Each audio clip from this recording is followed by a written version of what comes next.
Iran is holding a day of mourning for the nearly 100 people killed in two explosions in the southeastern city of Kerman, which have further raised tensions in the Middle East.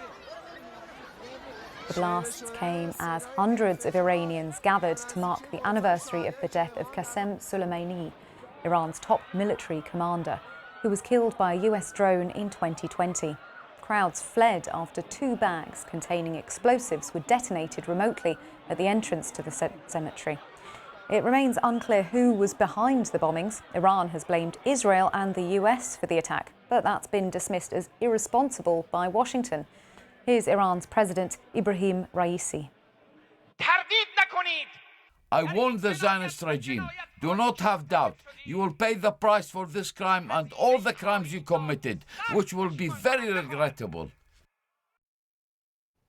Iran's President Ebrahim Raisi there, and the US has, as I said, denied any involvement and says there's nothing to suggest that Israel was behind the attack. Have a listen to the national security spokesperson John Kirby responding to a reporter's question at the White House briefing. We have no indication at this time at all that Israel was involved in any way whatsoever. No indication, but just to be clear, you don't think, did they support or assist in some other way? I'm not going to speak for another nation. I would just tell you that we have no indication that Israel was in any way involved in this.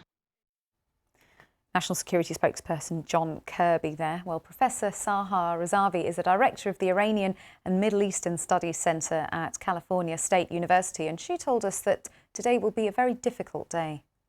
I think that we can expect a response from Iran. Of course, it's not surprising that the president and the supreme leader have blamed Israel and the United States, not just because of the situation in Gaza at the moment, but also because of everything that has led here and the ongoing tensions between Israel and Iran.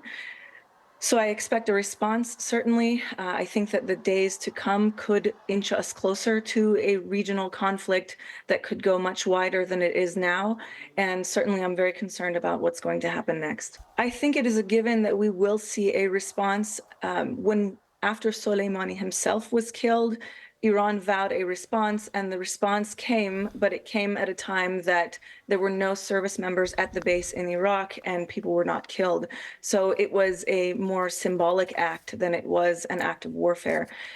We don't know at this point who is responsible. I think it's far too early for us to be able to come to any kind of responsible conclusions, but I think it's quite possible that there will be more of an escalation. It is also possible that there will be a strategic or symbolic act that is meant to send a message without engulfing the entire region in a wider war.